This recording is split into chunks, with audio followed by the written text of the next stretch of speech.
Notre Dame's quarterbacks, where we've been. We all know the kind of the general struggles with Kelly to find elite level consistency, guys that you're going to win not with, but because of in our biggest games. We've talked about that before. I feel like a lot of the recruiting, a lot of the quarterback discussion with Notre Dame has been recruiting based, which makes sense because of the elite high-end potential, Dante Moore and all that. But I almost feel like more people are talking about the future of what that quarterback room is going to look like, and not as much about what we have in-house to work with to face Ohio State soon and this next year. I really would like to hear from you where you think Notre Dame's at now. Not potential with recruiting, but what we have in-house. How do you feel about Pine, Buckner? How do you think that is going to go to start the year? I have a couple things I want to ask you about that. Where are you at to begin that discussion? Well, in terms of that discussion, I think everything seems like it's Buckner created a little bit of separation in spring. Not sure what you heard. That's kind of the rumblings that I've heard with those in the know, is that there's more separation there than what entered spring. And not to say I'm heartbroken by it, but Pine is just a guy I've rooted for. He just has like that.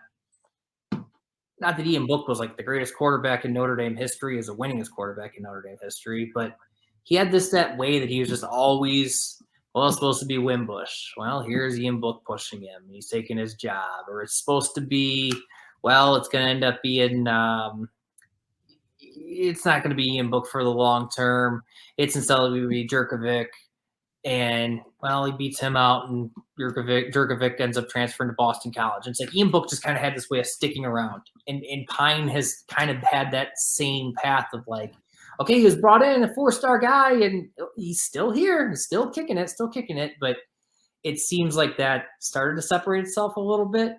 Where I'm at is like so much curiosity, because when I look at it, like Buckner for a first time around last year, okay, he was a savior against Virginia Tech when he first entered that game.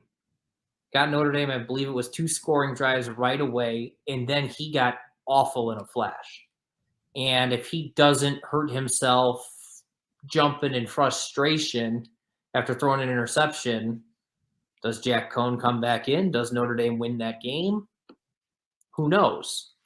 But it happened, and so be it. I think that a lot is made of, well, he had that bad showing as the game went on against Virginia Tech. It's like, okay, yeah, he did, but that's a true freshman. Anyone that's followed his career knows that reps are just not there for him. Lost a year to an ACL, lost a year to COVID in high school. Yep. Like, he's a true freshman last year, but he's even less than a true freshman, I would argue. Like, that's a greener freshman than a normal freshman. And it's really frustrating because it's nobody's fault. You lose a year to COVID, you lose an ACL year. And then you know what else adds to this? I think a part of this issue with his developmental track not being where anybody wants it is, you had those issues before. Then we get into next year, and him and Cohn's skill sets did not overlap in any way at all. And I think that stopped us from seeing more of him because these packages were built more for Cohn. And then like nothing overlapped because what Cohn was good at, he wasn't good at. And what he was good at, Cohn wasn't good at. So I feel like there was no continuity at all between those guys trying to run the offense last year. You had offensive line issues bad the first half of the year that then got better. So that's a frustration too. And then even fast forward into the blue and gold game. I do my blue and gold preview, what to look for, top 5 things to look for. And I have all these different items. What's number 1? It isn't just seeing this guy. I want to see him throw the ball around. Let's see what he could do. Chemistry with these receivers. I know he can run. I want to see him throw. He gets in a fight with some stairs. And before you know it, he's at the tailgate with me instead of playing in the game. Talking about people that had the worst weekend of the blue gold weekend. It doesn't get much worse than what Tyler Buckner had to do. Hey, kid, you're going to go start and play in blue. Nope, you're going to go hang out with John. Well, you're going to be stuck on John duty for all Yeah, days. and it's like, who wants to sit there and take pictures with me instead of doing that? But it's just like every opportunity to see what more of what he's made of, there has been a setback. And now it's like, here was another one in blue and gold. And now it's just like, well, good luck at the horseshoe. It's all you, buddy. And it's like, it's exciting, but it's kind of like you don't know what to expect. And we know he's a very gifted runner. You're also worried about getting his head knocked off if you lean on that too much. Yeah. But we haven't really seen him in a passing game enough to make a lot of big picture judgments. You also have questions how many guys he's going to be able to throw the ball to. Like, there's all of this in a big stew of what's it going to look like. Nobody knows the answers. You have the stiffest test you're ever going to have right out of the gate. This could go a million different directions. And it's rare for me to sit there and go, I really don't know what to think, but I really don't know what to think. What do you think we're going to get? How is the right way to frame this discussion the rest of the summer leading into the fall? Well, I mean, it's what, chicken or the egg when we kind of go into this. Like we have to evaluate Buckner, but you also have to evaluate everything that's around him. And you asked me about Buckner specifically, so I want to try to answer with Buckner specifically, but other parts of that equation have to be factored in. Yep. Buckner's going to get the benefit of having the best tight end in college football. Like that's something that's going to be utilized. Yep. And you assume that defenses are going to try to take away Michael Mayer because he's the biggest threat on this team. And by doing so, it should mean to a lot of bracket coverages to Mayer that should open up a lot of other things, whether that's running lanes for a quarterback on a keeper that Buckner's shown that he's able to do, whether it means emergences for Colsey or Styles, whichever that might be. Like, okay.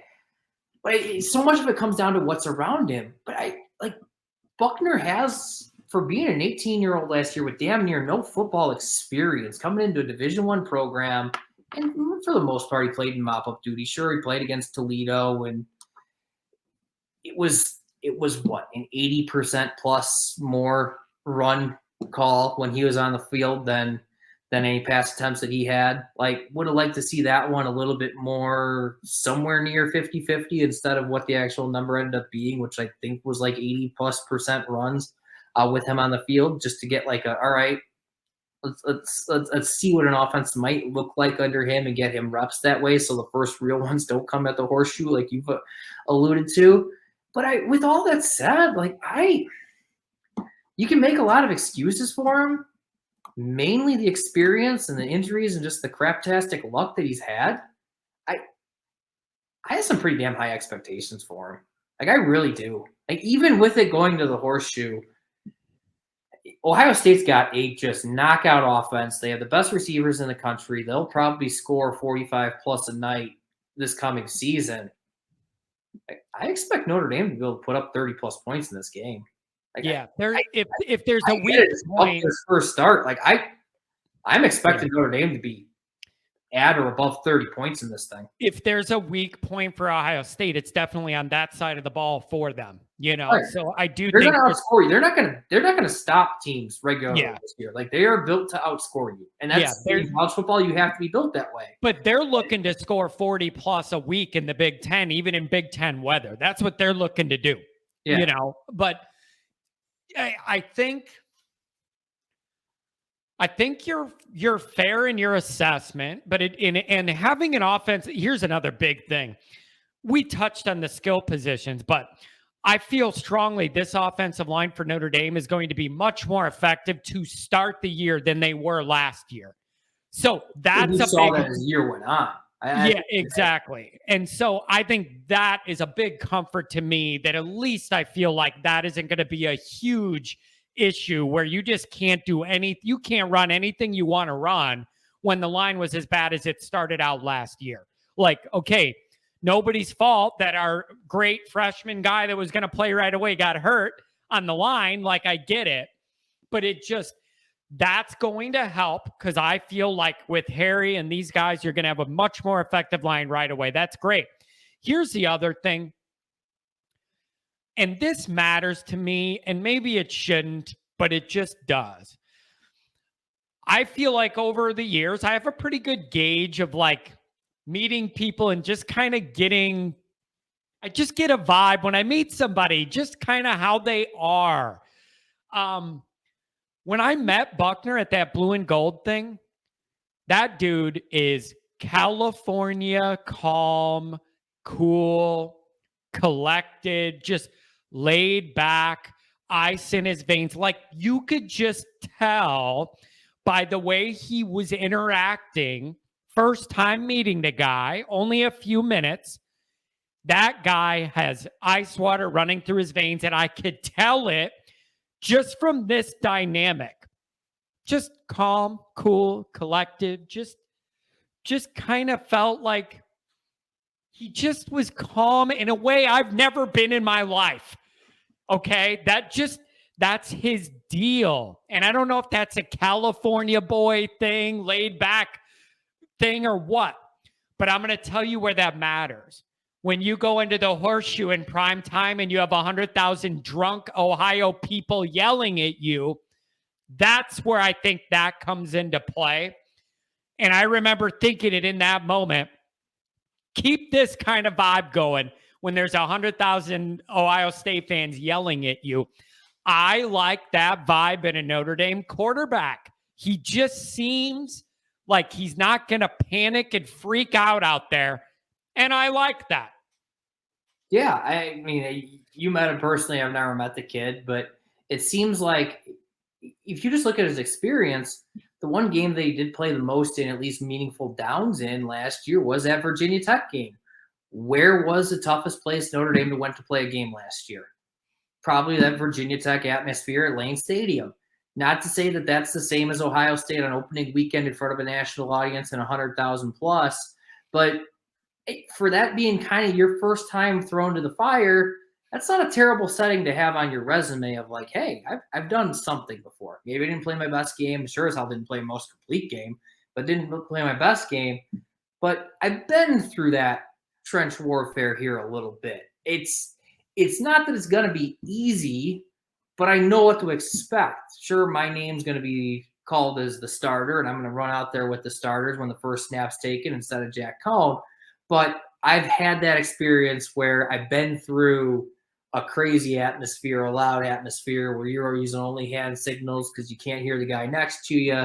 Receivers can't hear your calls. Tackles can't hear your calls. You're like, it helps that he's done what he did, where he did, specifically last year. And it's not like, oh my God, it's going to make all the difference in the world. But getting back to like the little things, I'm glad he has that experience to not having it, even if it wasn't necessarily the best showing, especially in like completeness last year at Tech. Yeah, that makes perfect sense. And you know what? This is a guy who has that frustration of having all these snaps taken from him for all these oddball reasons and COVID and injury.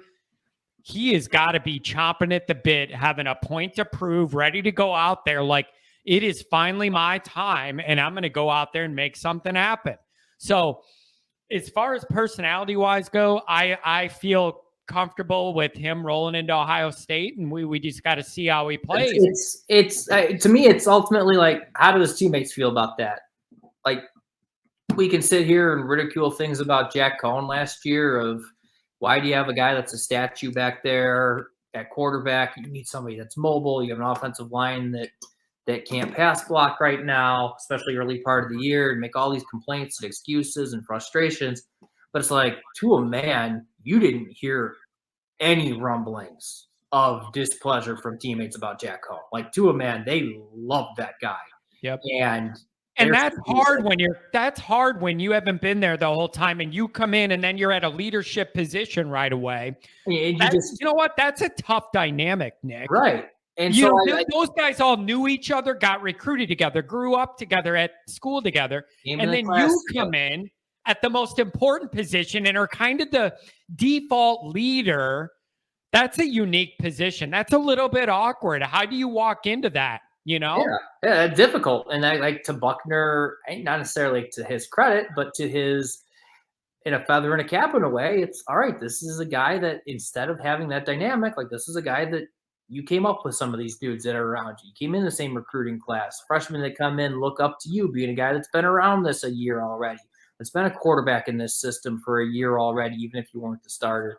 And it's positive. Again, it doesn't mean he's going to go have a banner performance and a great showing at Ohio State, but it gives me a little bit of optimism instead of this. Oh, the lights are going to be too bright. The stage is going to be too big. Everything's going to be too difficult. Might as well just not get off the bus and stay in your hotel room in Columbus when first weekend in September comes around. No, like there's enough for me to think that no, I would gun to my head. I'm not picking Notre Dame to win this game, but there's enough to make me think that this thing's going to at least be pretty compelling. And Tyler Buckner's part of the reason for that. And you know what else? This is a roundabout way, and I might just be saying this to make myself feel better. Maybe the fact that there isn't a ton of tape on Buckner could help Notre Dame in some way. I don't think it hurts. Like nobody's seen him throw that much. Maybe you can catch him thinking this guy can just run, you know, and then you maybe like, I don't know. I mean, I'm open to it.